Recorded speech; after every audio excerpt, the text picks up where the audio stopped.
Welcome back to our problem-based coding series. We help you apply knowledge to solve real-world problems and build portfolio that hiring managers care about. Appreciate your thumbs up to support the channel. Today is Friday, and you are planning to spend your weekend on watching your favorite Netflix series. Your boss suddenly comes to you and asks you to help collect 4,000 profiles of software engineers on LinkedIn, so that your colleagues can connect with them on the next Monday. Let's say that it takes 10 seconds to open and save the information of one profile. You will need to spend 11 hours to finish the task, which also means sacrificing your weekend. Don't worry, we will give you the superpower to complete this task in 1 minute.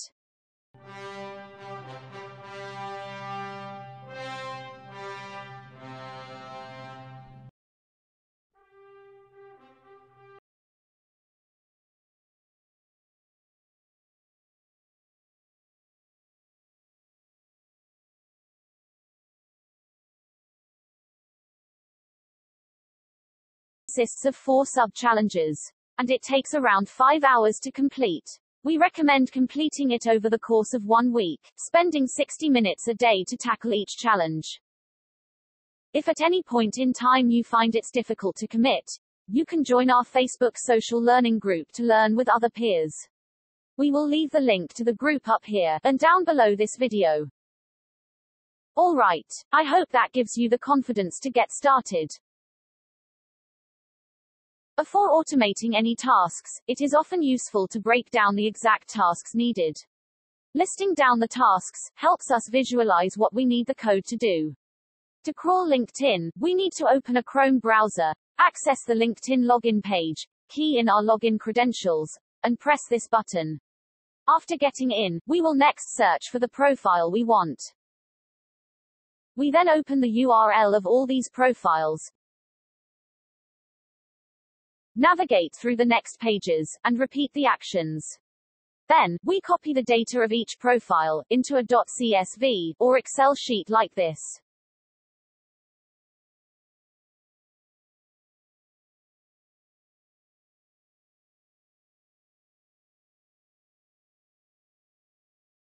Here is a recap of all the tasks needed. The first task is to log into LinkedIn. We can break down that into small subtasks. Open Chrome browser, access the LinkedIn website, key in our login credentials, and log in. To aid us to complete this task, you will need to install several libraries and modules. Don't worry if you have never heard of these libraries before, as it is not a prerequisite for this course. Think of libraries as toolkits. They help us to complete complex tasks by giving us useful functions to use. You will be able to solve future problems by reading documentation on how to use the tools. So let's open up the terminal to install Selenium. If you are using Windows, the command will be pip install Selenium. Once you have Selenium installed, we will next download a WebDriver. WebDriver is a browser that Selenium uses to interact with the web. There are plenty of them, but in this video, we will use the WebDriver that runs Google Chrome, which is Chromedriver. You can see that there are many versions of Chromedriver, so make sure you check the Google Chrome version you are using and download the compatible Chromedriver version. After downloading, you need to move Chromedriver somewhere that Python and Selenium will be able to find it, which is also known as a path. If you are using Mac, let's place Chromedriver in this directory called user local bin. If you are using Windows, you should store Chromedriver in any folder within your C folder. After importing and running this file without any errors, we know that you have set up the libraries correctly. Quick tips for you. Selenium is a big toolkit, and we only need to use several tools inside. So instead of importing the entire libraries like this, let's just import the exact tools inside Selenium that we will use, which are WebDriver and keys. Alright, you are all set to start the coding challenge. Quick heads up before we dive in. Whenever you get to know a new concept, it is worth spending some time to look up the documentation on how to use the concept. In this first step, our job is to write the syntax to log in to LinkedIn. To do that, there are several tasks we need to do. First, open the web browser. Access the LinkedIn site, and log in, using Selenium and WebDriver. Just a quick recall, WebDriver is a browser that Selenium uses to interact with the web. To use WebDriver, the first step is to initialize it with this function. Next, we need to get the URL. To do this, do driver.get, and then paste the URL we want the browser to navigate to. Since we want to log in to LinkedIn, let's pass in the LinkedIn login URL. Let's check this out to see what we got. At this point, our code will open up a browser, and change the URL to the one we have here. With that accomplished, let's discuss how to interact with this page. There are 3 fields on this page that we need to locate, and interact with. First, we need to locate the login email field, and input text to it. The password is the second field that we need to locate. Lastly, we need to locate the sign-in field. But this time, instead of inputting text to this field, we need to click to log in. To interact with these 3 elements, let's take a look at how the website is structured. I'm going to open up the Chrome Inspector tool by right-clicking the page, and click Inspect. This displays an HTML document that constructs the web page. All websites have this component, which makes our job of interacting with specific element on a website a lot easier. Back to our script, the first step is to write code to tell our program what element we wanted to interact with. In our case, we want to type an email into the login ID field. So, let's select this tool. When I hover and click this element, the message box highlights, meaning these lines of code represent the login ID element. There are a couple of functions that we can use to locate this field. The first example is to find element by ID. Let's pass the ID of this element to the function, find element by ID.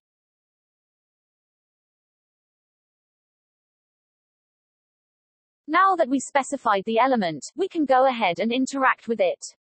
Since this is an input field, we will need to pass a string to it, which can be done with the sendKeys method. Let's go ahead and type in your email. And run this code. Looks like everything works well. You have the computer successfully sent the keys you want to the element you specified. Now, let's apply the same method to key in the password. Besides find element by ID, you can also find the element by name, by class name or a bunch of others. As long as the identifier you use is unique to that element only. Otherwise, your computer will be confused about what element to interact with. This time, let's try to find the element by name.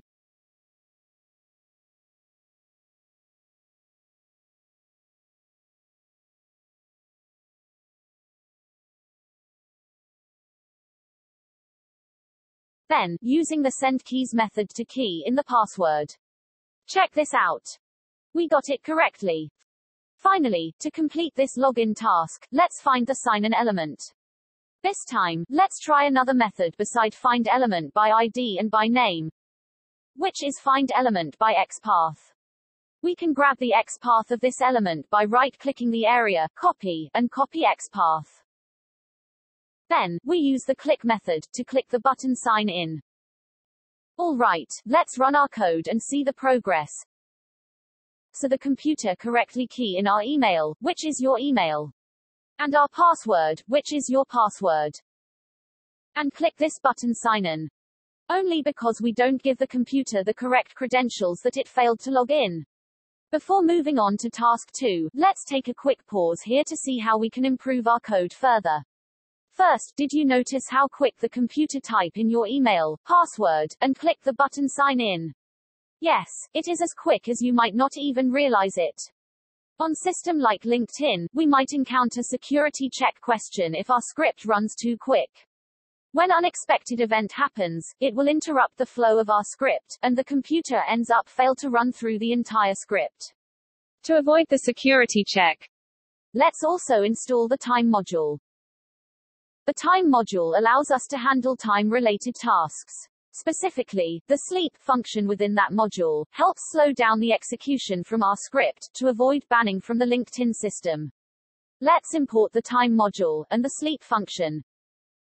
So every time the computer finishes one action, let's take a short pause of 2 to 3 seconds. Another thing that can be improved in this code is to hide your login credentials. It's okay if you are writing a script just for yourself. However, in case you might pass the script to someone else, let's store our login credentials in different variables and keep them in a different file. Now let's go ahead and create a file to store our login credentials. Make sure to store this file in the same folder with your script.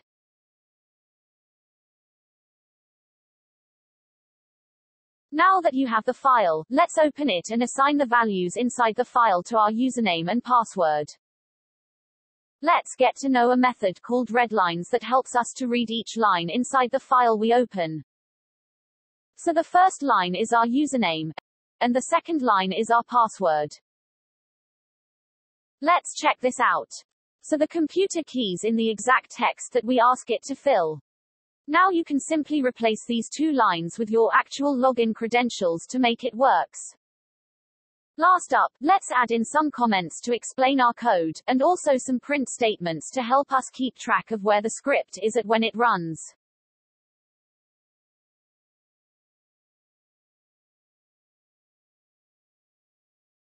Alright, looks like it's ready to go. Let's test our first step. Now, I will test this script using my login credential that I stored in this file.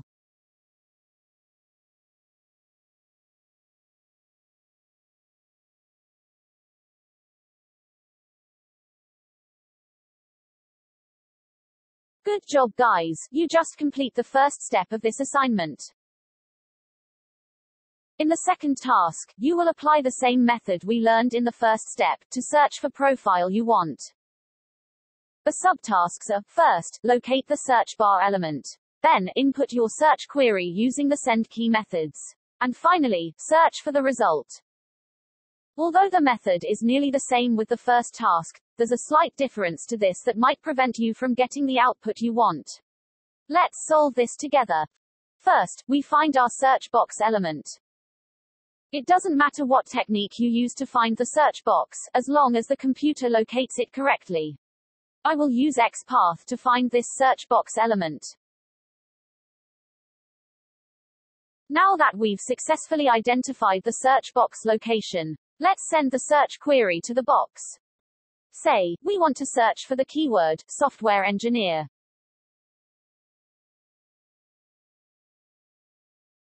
In order to not mislead this search query with other categories like jobs, or groups, let's search software engineer people. Now comes the tricky part. Some of you might get stuck here, as we don't have any button to click to search. As humans, what we would do is to press enter. Let's try to tell our computer to do the same. We can press enter by sending the keys.return to our computer. Let's test this out.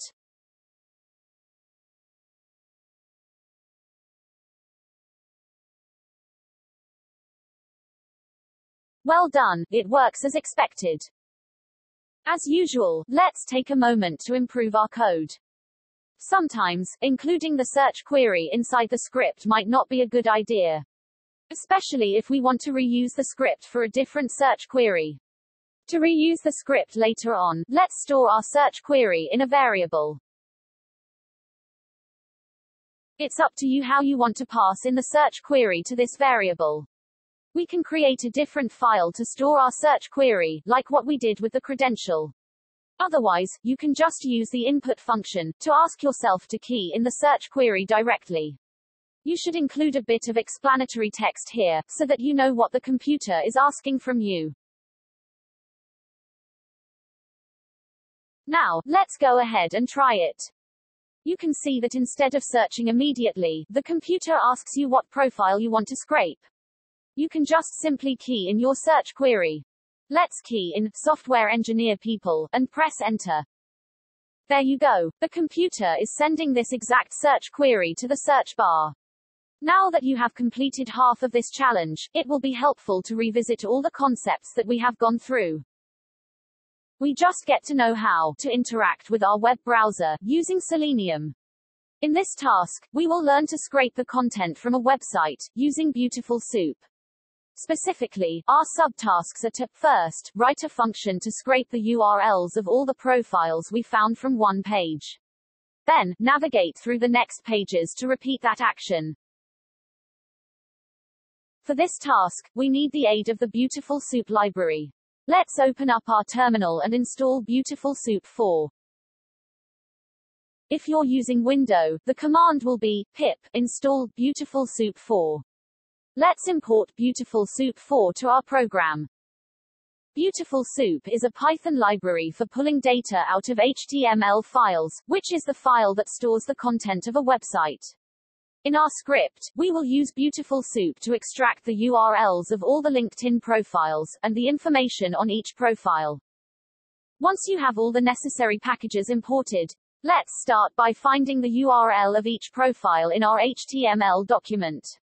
Although we cannot visually see the URL, we can guess that the URL might be stored together with the profile name. So let's inspect this element to see what we got.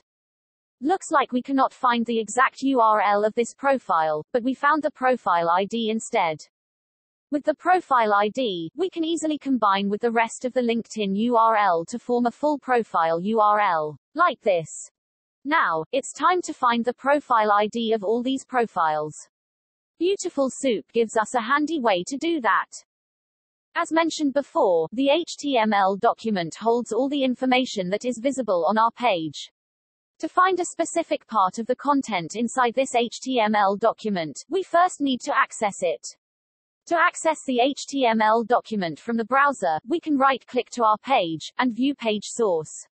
You can see that everything we need is stored inside this HTML document.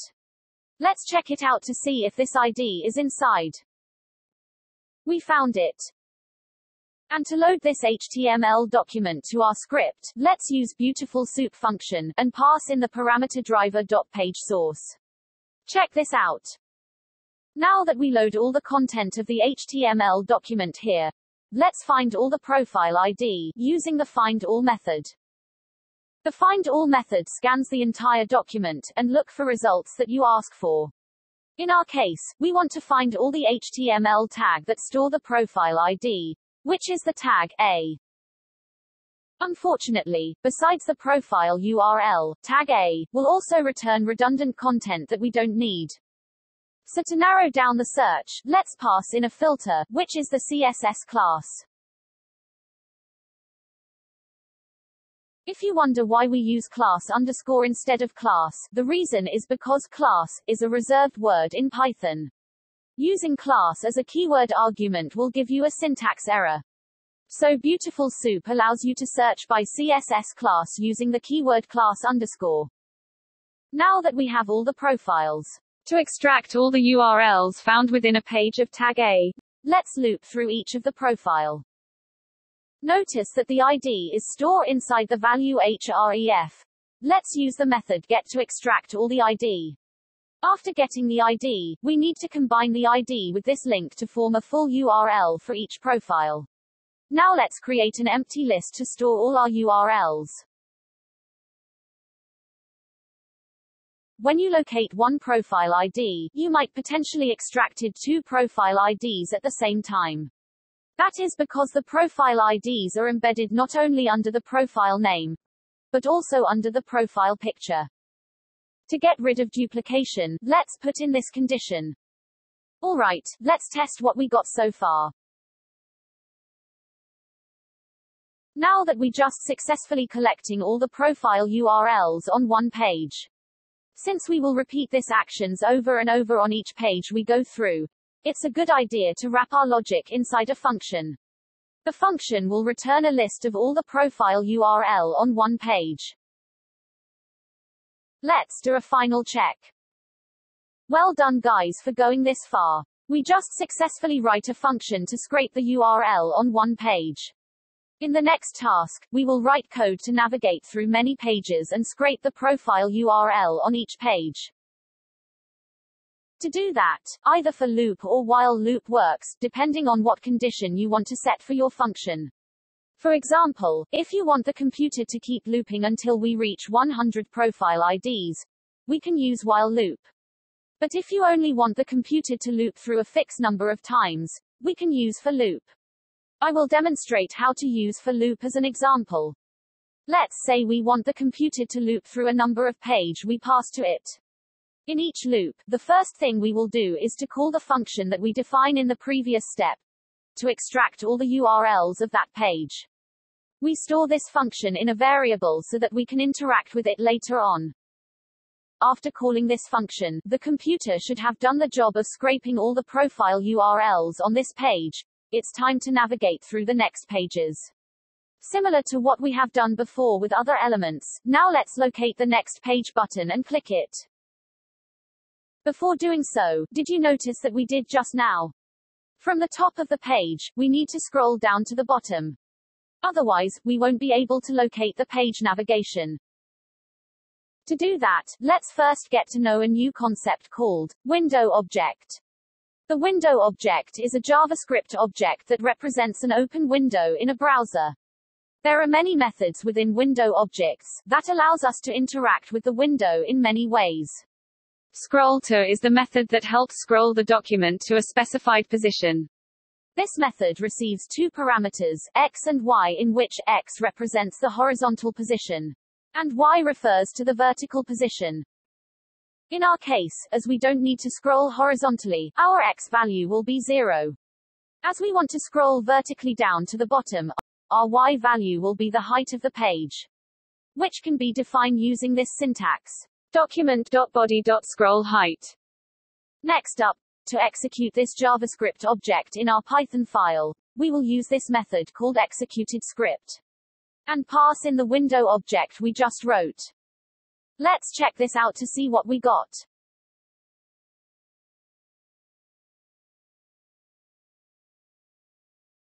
Great, we successfully have the computer moved to the bottom of the page. Now, let's locate the next button and click it.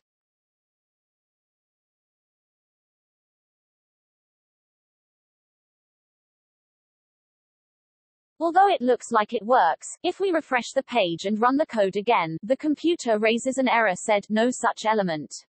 Which also means that it cannot find the next button element. What's wrong with this? Let's inspect the next button to check. We can see that the element ID has changed. If you take this ID this time, you can also use it just once, because the path to this element will be changed again when we refresh the page. To solve this problem, I will look for other element attribute that remains constant on every refresh. In this case, that's the class name. Let's see what class name we have for the next button. Check this out. We got an error saying that the computer cannot find our element. The reason might be because we have included too many classes when we locate the button. You can see that there are many layers included in this elements. Let's go ahead and test out each class to see which one is what we look for. Not this one. This one does not return the next button, but return the previous button instead. Let's move on to check the next class. We found it. Since we only need the total number of profile URLs, let's sum all of them together. Now that we have the logic ready, let's clean up our code. Don't forget to use the sleep function to slow down our computer speed. Last up, let's pack our logic inside a function. Check this out.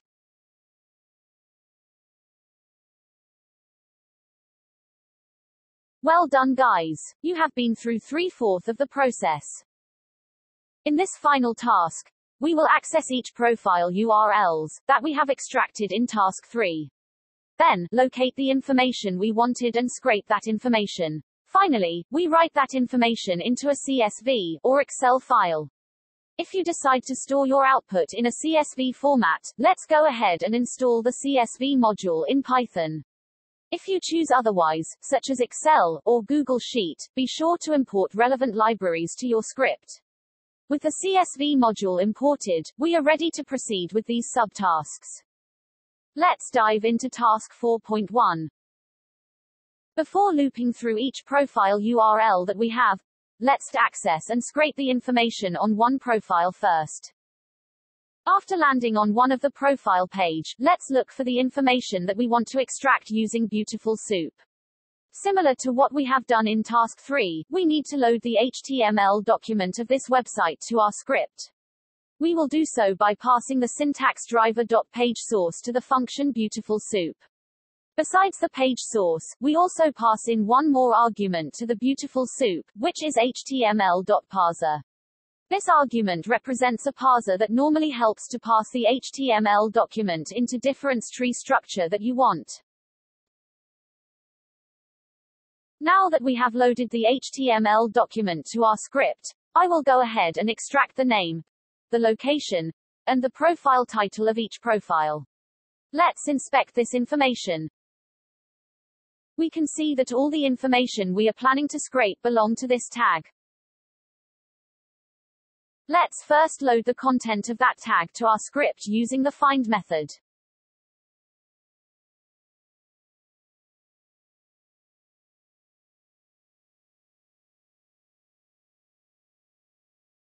A quick look into the result of this tag shows us the name, the title, and the location of this profile.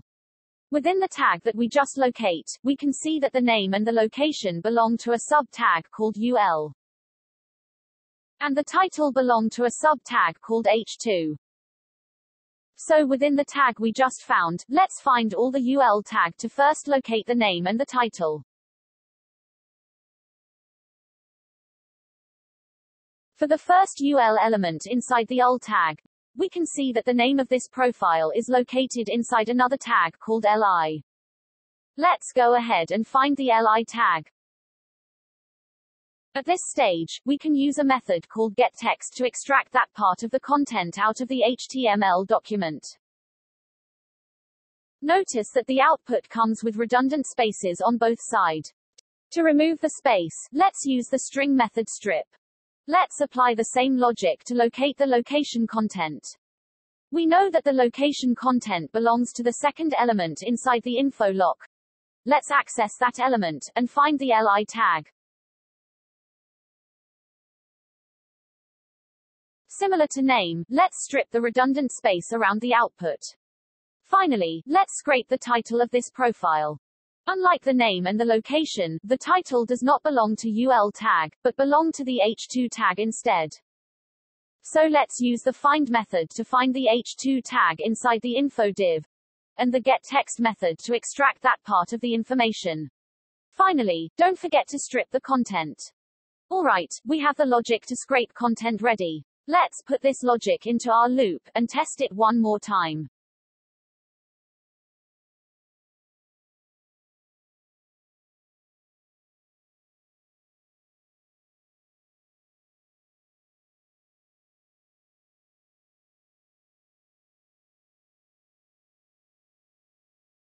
Good jobs guys, let's dive into our final task. After having the information ready, now, it's time to store them in the CSV file. I'll do that by first opening a CSV file. When you open a file, remember to close it. However, if you use the method, with, you don't need to explicitly close the file. By using the method, with, you already tell the computer to close the file, as long as you start typing under this method. Next, let's set the headers for our CSV file, which is the title of the information we extract, including the name, job title, location, and profile URL. Even though there are plenty of methods to write data to CSV file, in this solution, we will go with the dictWriter method, that allows us to generate a dictionary, in which the keys are our headers, and the values are the information that belong to the headers. So to set the headers, I already made a list. I will pass this list to our dictWriter method. Now that we assigned the header, let's use the method writeHeader to write it. Once having the header ready, we can write the output data below our header.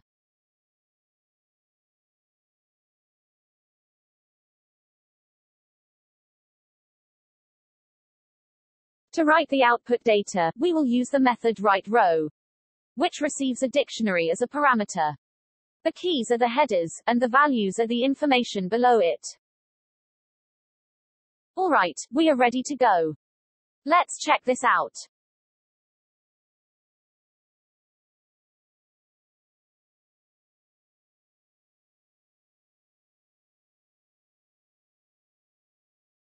Congratulations on completing your project.